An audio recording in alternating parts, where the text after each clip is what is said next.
So yan na guys, ang baby Mila. After 1 week nga nagkasakit, naging okay na yan. Oh, yan. Yan na ang ginagawa. Nakikinig na. Oh, parang kuwan na. Parang trompo na. Pero noong nagkasakit siya, parang ayaw lumalakad, ayaw kumain. 5 days na walang kain. Ngayon, oh, bumalik na. Bumalik na sa kakulitan. Hey, what are you doing there? Hey, you cannot play the penguin. Shh. Hey, Mila. Mila, are you listening? Are you listening?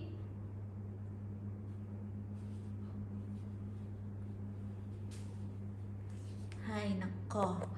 Parang natuyo na yung dugo ko sa kanya. Yung 5 days na hindi ko makain, hindi ko alam kung ano na gagawin. Kasi hindi na kumakain, matamlay. Tapos, yung lumpo-lumpo pa siya maglakad. And then, after 5 days, I bring to the bed. And then, they give the medicine, antibiotic, and then painkiller. Now, look at that. Like nothing. It's look like a monkey now. Hey! Mila! Mila! No licking your bum bum. The bum bum itchy? Mila! Oh, look at that. The penguin. The penguin is crying.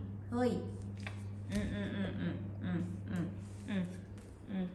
Gusto sampalin na? Where's your ball? Where's the ball? Eh, don't lick your bum bum. Come here. Pop pop. So guys, so is have a skin, what we call it, skin bacteria. And this one is red, and this one is okay already. And then she got X-ray. It's X-ray the body and what happened to the stomach because she's not eating for 5 days. And then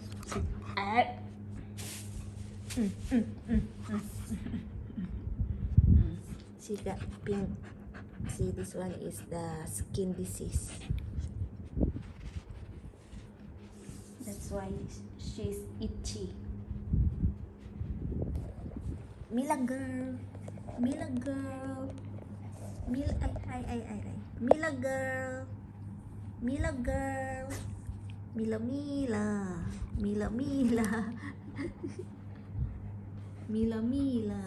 Uy.